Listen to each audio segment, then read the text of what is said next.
So today is actually going to be a rare video. I try to record everything during the daylight so it's easy to see everything. Because sometimes recording at night is pretty difficult. I hope you guys are all doing well, by the way. But I don't know what it's like in your neck of the woods, but down here it is actually it's okay during the day, but when the sun goes down, it gets really cold out, or what it feels like really cold to us. It's probably in the 30s right now. That's unfortunate because I hate to be cold. So we're gonna bundle up, and we're gonna get out of here this evening. And the story that I'm going to talk about today is actually kind of controversial. These kind of stories can actually be, you can classify them as like an unsolved mystery or anything, but today in this video we are talking about a UFO sighting in Macon, Georgia that it was witnessed by quite a few people. But the reason I say it's controversial is because you either believe in UFOs or you don't. It's just one of those topics that has people split. But an event happened here just quite a few years ago now that is well documented. It was published in newspapers all over. So I'm going to use the police reports and the documented witness statements, and hopefully by the end of this video you can make your own assumptions. Did they actually see something, or what was it that all these people saw, or is it all just rubbish?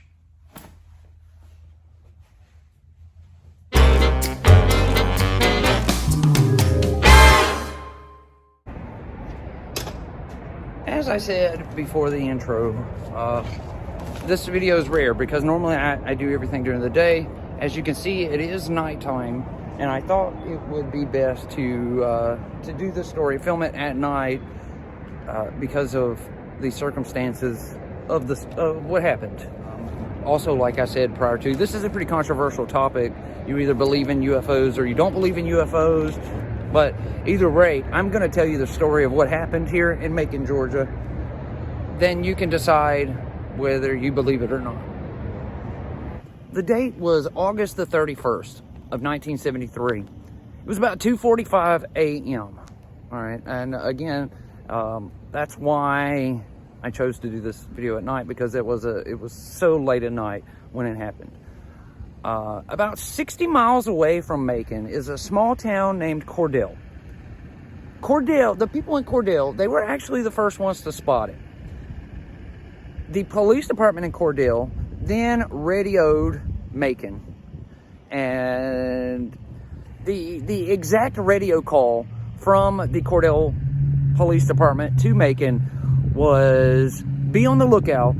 There is trouble or something headed your way." It then said, "There is a UFO or something that is flying in your direction with multicolored lights everywhere." So the radio operator, they shrugged it off. They didn't think much of it until a police officer here in Macon, he was on patrol right here in the neighborhood around Central High School. Now, I don't know how well you can see it up there in the building, but this is Central High School. He was patrolling the neighborhood here when his partner, who was riding along with him, pointed up in the sky and said, "Mike, there's one of those things." The two officers pulled over here in the parking lot, right here where we are at the high school. They actually watched the UFO up in the sky for several minutes, and then they called it in. They called in to dispatch and reported it. Before they knew it, there was not only a large crowd of people here in the parking lot with them, but there was at least 7 other police officers that stopped, that pulled over. They were looking up into the sky at this UFO, the bright colored lights, They described it as impossible to actually tell how far away it was. As we were, looking at an airplane there and flying over. That's kind of fitting. But those 2 police officers who originally saw it, then the crowd of people that pulled up who witnessed it as well, and then the other 5 police officers who pulled in and they were all standing right here in this parking lot looking up at this UFO flying overhead. After it went away and disappeared, they soon learned that they were not the only ones to see it. Across town, in an entirely different location, which is actually where I'm at right now. At one time, this was, well, it still is, called Westgate Mall. There's not much left of it now.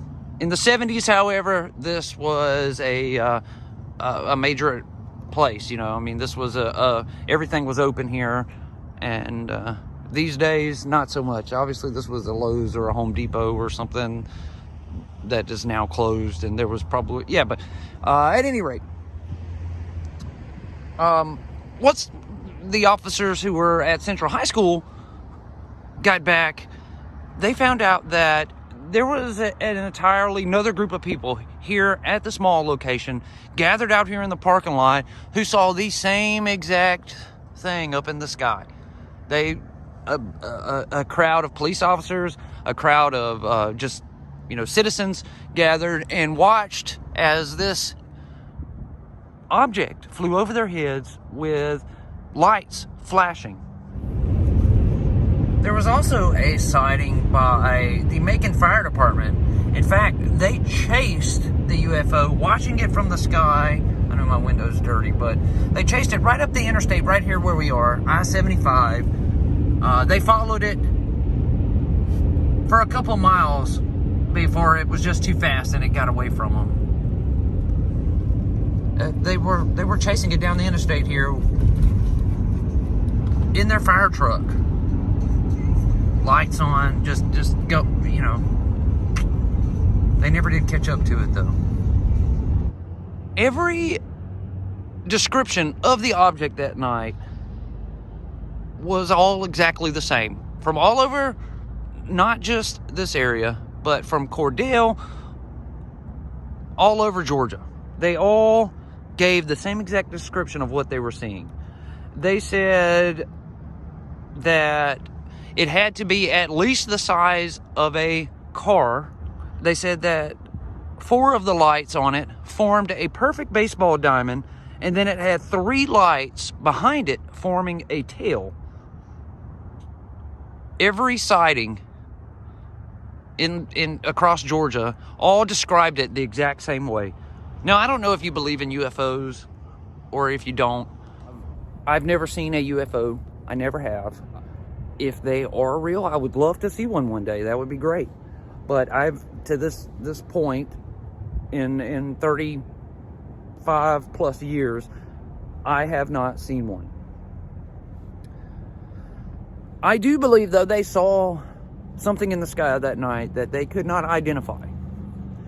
What it was, I have no clue. But there has to be something that 3 different places across the fairly large city of Macon, Georgia, they all saw the same exact thing. Now, if it was only one person, it would be difficult to believe. But we're talking multiple handfuls of people. Who knows if anyone else saw it in Macon and just didn't say anything about it. Who knows? But we do know that in 3 different areas of the city, people saw it. And it was a lot of different people. And it was a large mixture of ethnicities, a large mixture of races. There was a whole lot of people that saw it that night. So, it's impossible for us to say what they saw in the sky that night. All we know is that a bunch of people saw it. So, it is definitely an unsolved mystery. No one knows what it was that was flying overhead that night. There's no telling. At any rate, that's it for this one. Thank you all so much for watching. If you're new here, click the subscribe button. Hit that notification bell icon. so you get notified whenever I upload a video. Thank you all. I'll see you tomorrow. Have a great night.